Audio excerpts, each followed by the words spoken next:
para tal, convidamos um expert no assunto. Olha só o currículo dele. Professor, doutor em teledramaturgia brasileira e latino-americana pela USP e membro de Artes e Ciência da Televisão da Academia de Artes e Ciência da Televisão de Nova York. E autor de livros como A Hollywood Brasileira, Panorama da Telenovela no Brasil. Mauro Alencar, bem-vindo, meu velho. Grato pelo convite. Ah, por favor, não se levante, fique aí. Feliz estou eu em ter você aqui. Mais uma vez, os agradecimentos deste humilde apresentador à Rede Globo de Televisão e na pessoa do meu querido amigo André Dias pela sua liberação. Andrezinho, estou te devendo já as calças, né, meu irmão? Um beijo, obrigado mais uma vez por essa liberação. Mauro, quando é que surgiu a primeira novela aqui no Brasil? Porque a primeira produção seguramente não é como o que nós conhecemos hoje, né? Bem, não é, mas é claro que esse cenário aqui, que é muito novelesco, por sinal, já existia desde a primeira novela. Por sinal, a novela Sua Vida Me Pertence foi a primeira novela produzida no mundo. Dezembro de 51. O Brasil realizou a primeira experiência em telenovela. Desconhecia isso. Exato. Não diária, obviamente, e ao vivo. Gravada em videotape e diária, como conhecemos desde julho de 1963. Na frente temos Cuba, Argentina e México. E aí então o Brasil. Cuba, seguramente com o direito de nascer, em 1946, em radionovela, né? Que foi um sucesso estrondoso. Um absurdo, não acabava nunca. Exato, e é considerada a mãe de todas as novelas. Perfeitamente. Esperei que você dissesse isso como o doutor em teledramaturgia que você é, que nós falamos muito aqui nisso, inúmeras vezes, que a mãe de todas as telenovelas foi a radionovela O Direito de Nascer. E é o esquema certo para dar. Certíssimo. É aquilo ali. E é curioso que havia uma brincadeira em Havana, porque o Félix Canhê, ele era extremamente míope. Ah. Sim. Pois é. Mas contava-se que conhecia a alma humana, os meandros do relacionamento humano, de maneira impressionante, Rony. Mas Mauro, você vê que só muda de endereço, mas os problemas, as necessidades, os anseios são os mesmos sempre. O clichêzão, ala dos pobres, ala dos ricos, o bom e o mal. A coisa tem que ser sempre maniqueísta. Sempre existe alguém que é filho de alguém e que ninguém sabe, mas uma pessoa sabe. Isso é o clichê que faz com que todas as novelas de hoje em dia também deem certo.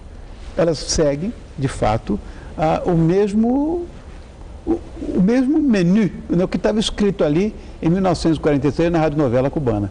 Engraçado, você tem toda a razão. Agora, em 60 anos evoluíram bastante, né? Aqui no Brasil. Muito, muito, você falou bem. No Brasil, sobretudo. Porque nos outros países da América Latina, a censura devastou todas as emissoras. Amordaçou os autores, os diretores e os produtores, de modo que eles voltaram-se para o que chamamos de novela rosa. Novela rosa, romântica, apenas, em que as emoções primárias eram o centro da trama.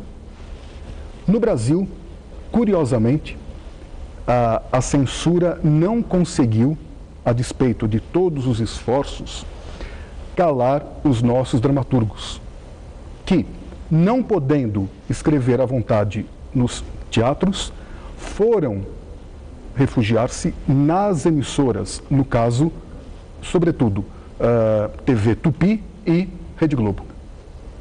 Antes na Excelsior. Sim, mas esse período da censura férrea pegou mais, digamos assim, o avanço da Tupi e, sobretudo, da Rede Globo.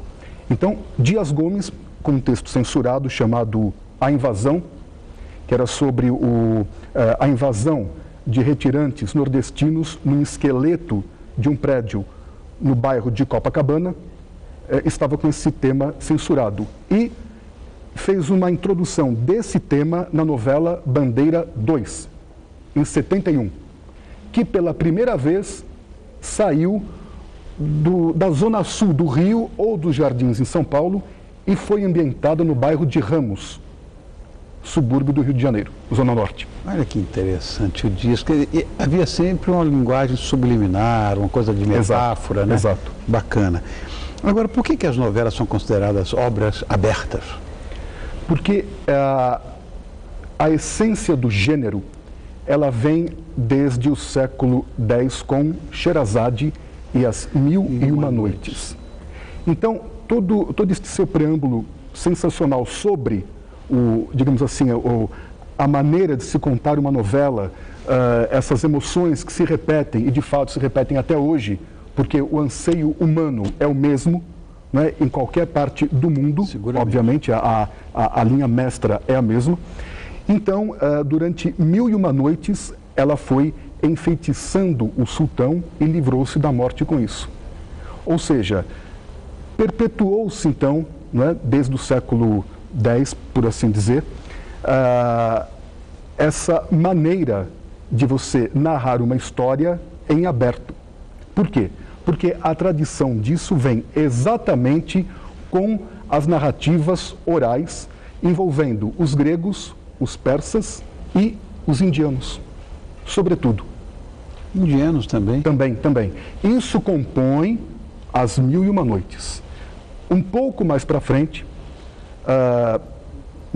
bem mais para frente, 1550 mais ou menos, na Espanha, exato. Na Espanha temos a criação de Lazarillo de Tormes, que é exatamente as aventuras, as desventuras, a busca do jovem Lazarillo, né, para seguir a sua jornada sobre a Terra.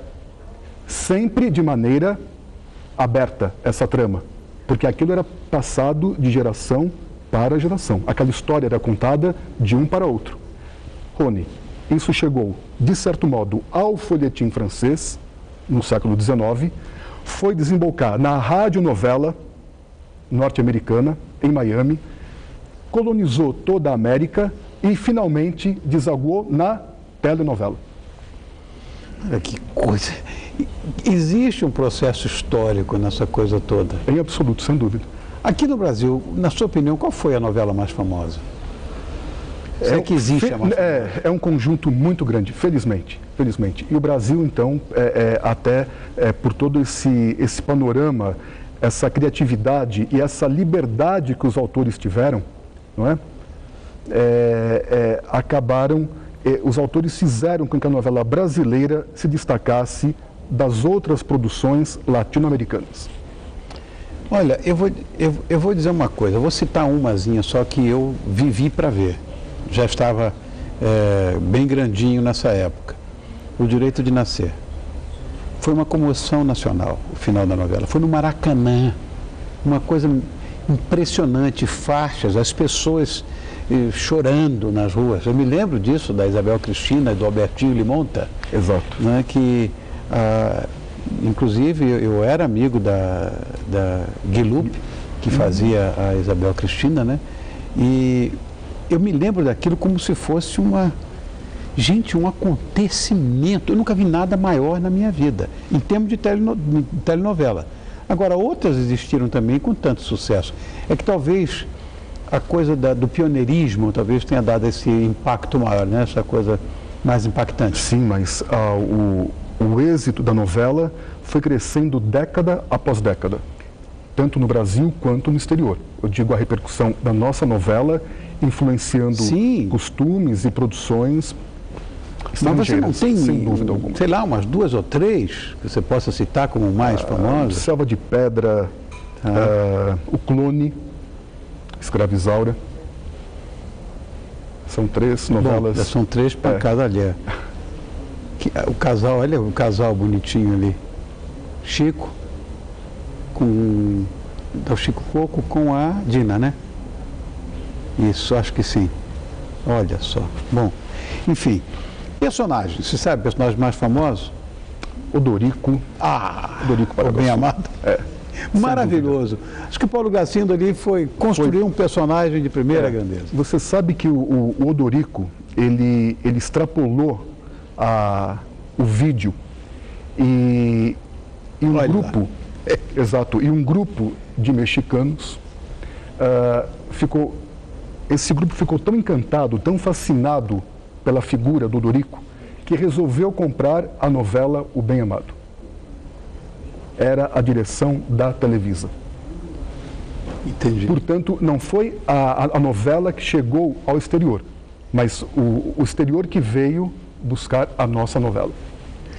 Se o Paulo tivesse vivo, esse ano ele faria 100 anos. Exatamente. E te conto aqui que eu termino um livro sobre o Paulo Gracindo com o Gracindo Júnior. Um século de Paulo Gracindo, o Eterno Bem Amado. Que maravilha. Para o ano que vem. Bom, as novelas costumam durar de 7 a 8 meses, mas de vez em quando aparecem exceções, apareceram várias, né? Exatamente. Quais, por exemplo? Bem, essa no ar agora às 11 da noite na Rede Globo, O Astro. Em 75, quando o Erval Rossano reabriu o horário das 6 horas na Globo também, adaptando romances para a novela, como Helena, O Noviço, Senhora, A Moreninha, Escravizaura, novelas que tinham em torno de 20 a 100 capítulos. São experimentos que, enfim, faz parte do gênero você ter novelas com 40, 60, claro que a média 180. Isso é praticamente mundial. Numa dessas novelas, assim, A Moça, por exemplo, que faz parte desse rol, sim. Eu fiquei todo feliz porque escolheram uma música minha. Sim, que abre. Sim, Aninha. Sim, Aninha, você sabe tudo. Eu fiquei todo contente. Uma fase muito importante da minha vida. Nessa época eu vivi um romance monumental, aí cantei com todo o amor. Engraçado, sabe tudo, meu Deus do céu. Agora, as novelas têm, dentro do próprio arcabouço dela, essa coisa que eu acho de uma importância, que é a mudança de atitude comportamental. A novela muda o comportamento do telespectador. Ela dita moda, enfim. Por que acontece isso? Por uma questão inicial de projeção do público com o personagem. Bem observado. Porque, veja bem, se na Idade Média tínhamos, para citar um exemplo, como guia os grandes filósofos, quando o romance, sobretudo após a Revolução Francesa e Revolução Industrial, o romance trouxe a burguesia para a superfície e começou a era do grande consumo, não é, que nos trouxe até aqui. Esse público que então se orientava por este filósofo passou a se orientar por este romance e posteriormente pela teleficção. De certo modo, sim, ela escancara aquilo que está na mesa do bar, que um pequeno grupo começa a discutir quando você quer vender uma música, uma roupa, não é? Aquilo vai para a novela e, por extensão, a outros programas também de televisão, claro, óbvio. É uma linguagem subliminar, mas você tem absoluta razão quando você diz isso. E essa coisa de você se transportar para um personagem, para mim isso é básico, né? Bom, eu queria ser o James Dean. Queria ser, sei lá, John Lennon, eu queria ser. Na verdade, essa coisa não eram personagens de ficção, eram pessoas. Sim, porque, veja bem, Rony... Ou produtos, porque nós não somos gente. Quem trabalha com comunicação não é gente, é um produto. Pega lá, entrega lá, estou despachando o Rony aí, pega aí. Vai lá, olha, você tem que ir lá, viu? Você vai lá e faz isso. É assim com a gente, né? Então... O que é fascinante, eu acho. Só produto que... Eu não consigo administrar o produto dentro de mim. Tem que ter alguém para fazer isso. Claro, sem dúvida alguma. Porque o que faz com que a ficção ela siga de modo contínuo é exatamente essa impermanência e a sensação que o indivíduo tem de nunca estar completo. Portanto, acaba uma história, começa outra, esgota-se no mercado durante 8 meses um produto de beleza, uma roupa, uma gravata, um sapato que foi moda, que foi usado naquilo, e automaticamente nós temos uma necessidade de repor aquilo através de uma nova novela, uma nova história. Por quê? Porque junto com esse personagem, você está escrevendo a sua narrativa pessoal. Correto. É um casamento perfeito. Eu acho brilhante isso. Correto. Você falou da censura na América Latina, que andou, sei lá, cerceando, de fato, a criação de tanta gente talentosa, de autores monumentais, de atores maravilhosos, assim como está acontecendo hoje na Venezuela, por exemplo, né? Exato. Com este senhor que lá está.